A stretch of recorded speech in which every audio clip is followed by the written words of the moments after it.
The Suns had one of their general better defensive performances yesterday on the road in Utah for a timely win.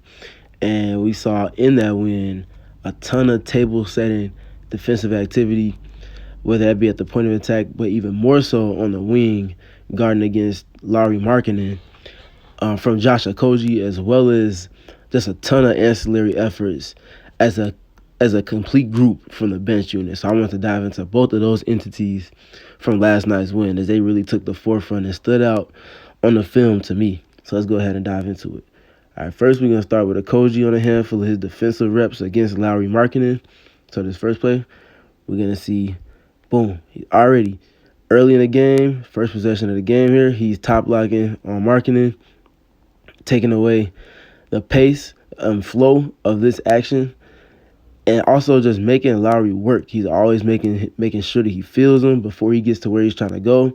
And in that, he just mucks up the entire pace and flow of this entire action from the Utah Jazz, to the extent that where now they're working towards the middle of the shot clock. They haven't gotten anything done really. They get a good switch there from Craig and Okogie again with contact. This is an important thing because the Suns can get loose at times with their switches, which leaves them susceptible to ghost actions like we saw here from Markkanen and Kelly Olynyk, one of their favorite little pet plays within their tandem offensively. Suns do a good job switching there with contact, and then it's going to end up flowing back, and we're going to see Okogie get a steal. And again, finishes off the play one that he started as a tone setter with just physicality to the legal limit, as Mighty Williams loves to mention, and just playing with general activity, especially on the ball against the best player from the opposing team, which is what this team needs from him, and which is what also makes him the best fifth starter for this group as well. All right, this next rep we're going to see again. The play is just now starting. They're just crossing half court with THT, and boom, right in the channel of the floor, in the middle of the floor, at the top of the key, you see Okogie's already got contact on Markkanen. Initiating again to the legal limit, making sure that he feels him and feels him as much as possible. And then as they kind of try to flow into the next thing, it's kind of mucked up pace and flow-wise again, not unlike the first play. This time it's just not a top lock. He's just locking before trailing. And you see just the contact here as they go into their Spain action in the middle third of the floor. And he does a great job of navigating. And then Markkanen gets a little bit of separation as Okogie navigates around Kessler. But look at the contest as he gets the shot up. And look at where Okogie's hand is. This is about as great of a contest as you can get on a player that's of that stature that's shooting off a movement, and to do so again without fouling more than anything else. So there's attention to the little details from Okogie on full display from start of a possession all the way up into a shot attempt that's gone up at the basket. And again, we see this play is just now starting. Again, there's some more middle third action from the Utah Jazz. And look at the contact under the basket from Okogie. Just continuing to make sure that Markkanen feels him and has to fight for position and wherever it is he's trying to go onto the floor. He's trying to get an elbow touch here in isolation. He has to exert so much effort and fight through so much contact on the way to this catch that by the time he gets it, he's already expended energy.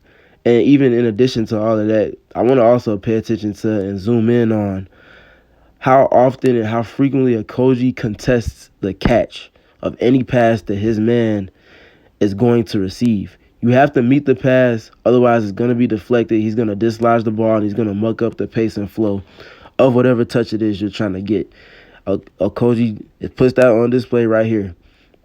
Almost gets a steal. Markkanen goes with the step through and triple threat to kind of get some separation from the suffocating defense from Okogie, to no avail as you see this contest that he gets up again. Discipline, no fouls on the closeout, not landing in the shooter's landing space either, getting his hand in there and just making things hard on Lauri. And that's all he was doing, nothing less, nothing more, just very fundamental with his efforts. All right, this next one we're going to see him on the bottom left corner here. Now he's back to top locking. Again, just mucking up the pace. He puts his hand in the air so that he can't get caught for any type of off-ball fouls, any of the petty fouls. And that, again, just mucks up the pace, mucks up the flow of their offense. And now, before they even get into the action, they're already at 12 seconds on the shot clock. This is exactly what you want. And add to that a smart, tough switch here from him and Torrey Craig again. And then they flow into the next action. They're going to end up getting a basket off of that. But I just want to zoom in on the contact and the little things that Okogie is doing early to set a tone defensively on the best players of opposing teams. It can't go unnoticed, and it won't go unnoticed by my measure. And then here we're going to see this time Okogie's on a Linux and semi-transition.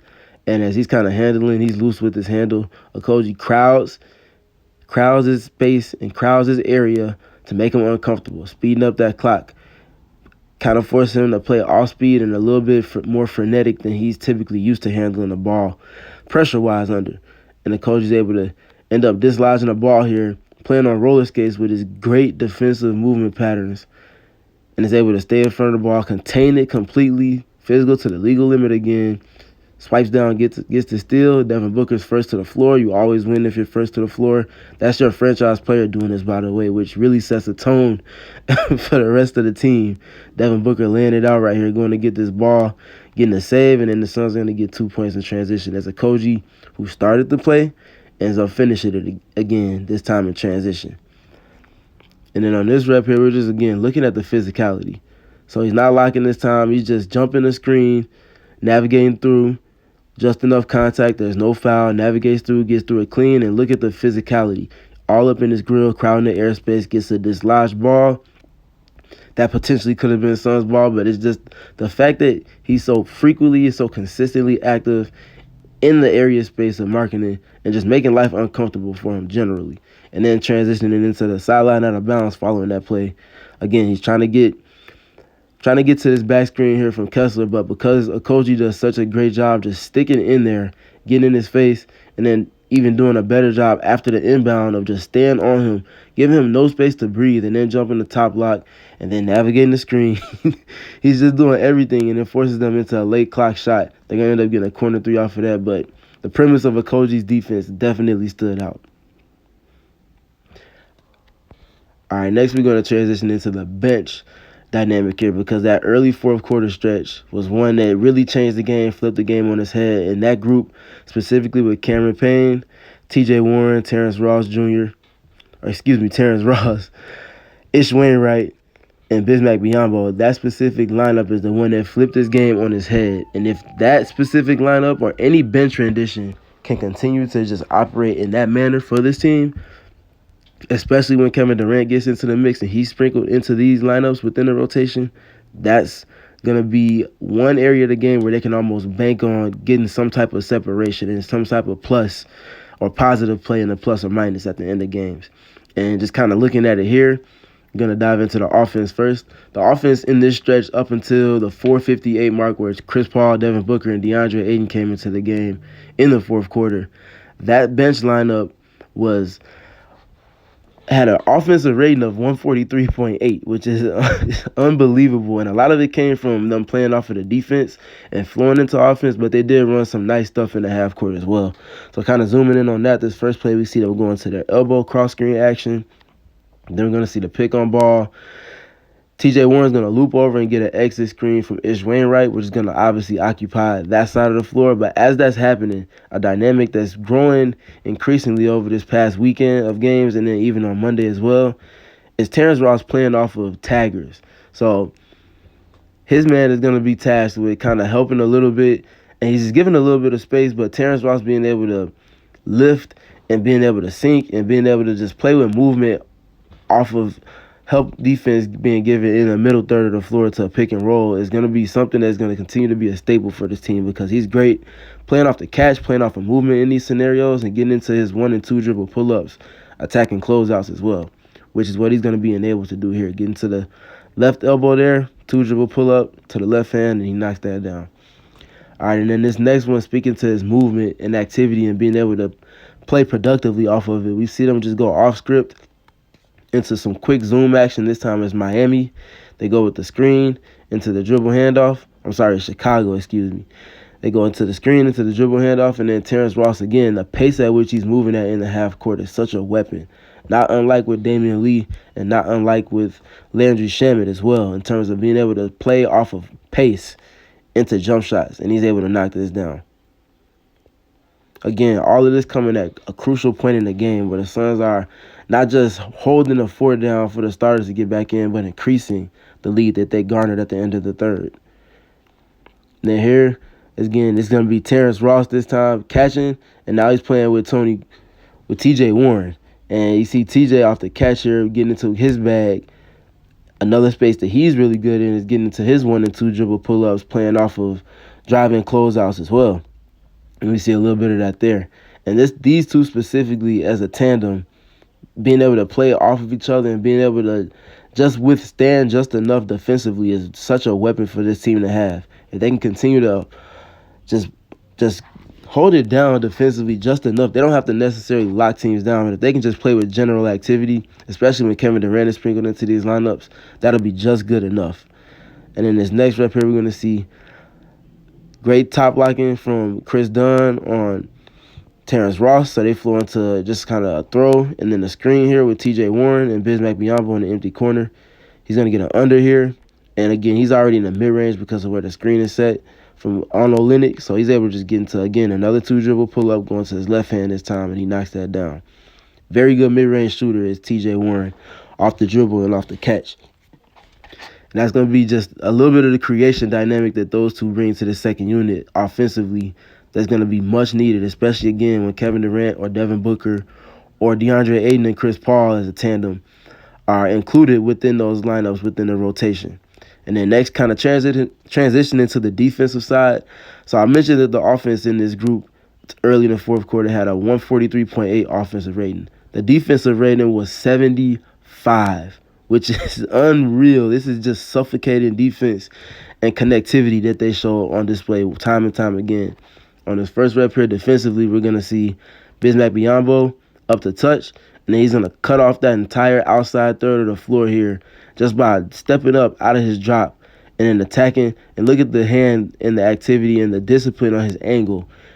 No fouls, completely terminates the dribble, and then the rest of the Suns defenders are able to recover. And they're able to get back to their original matchups as they spoil the advantage that they created, the Utah Jazz do. And then Ish Wainwright's able to help and recover. And then we're going to see him switch here. And then he's going to stay. They're going to contain. And then another little thing with this group is them cleaning up the late switches. So Terrence Ross talked about switching and the issues that it presented him with process-wise, transitioning from the Magic to the Suns. A lot of it came specifically in scenarios like this where they go with the late switch. So a late switch being they're going over the screen, and then the guard that's fighting over the screen is then fighting back, veering back on the player that set the screen on them. So that's the late switch dynamic, and they do a great job containing the ball and doing it physically at the mesh point of it with Ish Wainwright, and then he completely terminates the dribble of Juan Toscano Anderson. And then now they're super late in the shot clock, and Campaign is able to just play one-on-one defense and contain, gets an excellent contest up, and then the Suns get the rebound. All right, this next rep here, we're going to see more defense. And this time, one of the things that the Suns have within their rotations is having Josh Okogie in the starting lineup as well as Torrey Craig, sometimes in the starting lineup, but also with the second units. But also Ish Wainwright being able to play with that physicality that the other two names that I mentioned can do. I showed Okogie earlier in this film session defending Markkanen. Now it's Ish Wainwright on him in the fourth quarter. And look at the physicality that he's bringing to the deck. Again, to the legal limit, does a good job jumping over the screen, gets into a top lock. He's forcing Markkanen to fight through all types of activity and physicality just to get a catch. And to get a catch in a disadvantageous spot because now he's all the way outside the three-point line and haven't run any offense yet. And now he's going to be forced to go into isolation. It gets a great discipline steal, and then the Suns are off to the races in transition. And Tony Buckets gets a tough and one with the left hand. Again, playing off of the defense first. And then this last rep here, we're going to see them going into some down coverage. You can hear on the live feed the Suns bench screaming down, down, down. So they're forcing down coverage and ice coverage are synonymous with each other. So that's essentially what they're doing here. You see Cameron Payne jump to keep Chris Dunn on the outer third of the floor. Bismack Biyombo's waiting on the block there. And the low man, Terrence Ross, is peeled in early to help and take away any space. Ends up forcing the skip pass, and Tony Buckets, TJ Warren is on time and on schedule with his rotation. These are the dynamic rotations that this lineup and this team in general is going to need to continue to nail. Gets there in just enough time for a player that's a non-shooter, a non-factor, too much from that three-point line in the corner, and THJ, and they get the stop. Again, just the little things from this bench unit, especially as they bring Kevin Durant back into the mix, is going to be important for them to continue to just hold down. And things are going to just get so much better once they sprinkle in these ancillary efforts on both ends of the floor with the superstar level and all-time talent in Kevin Durant.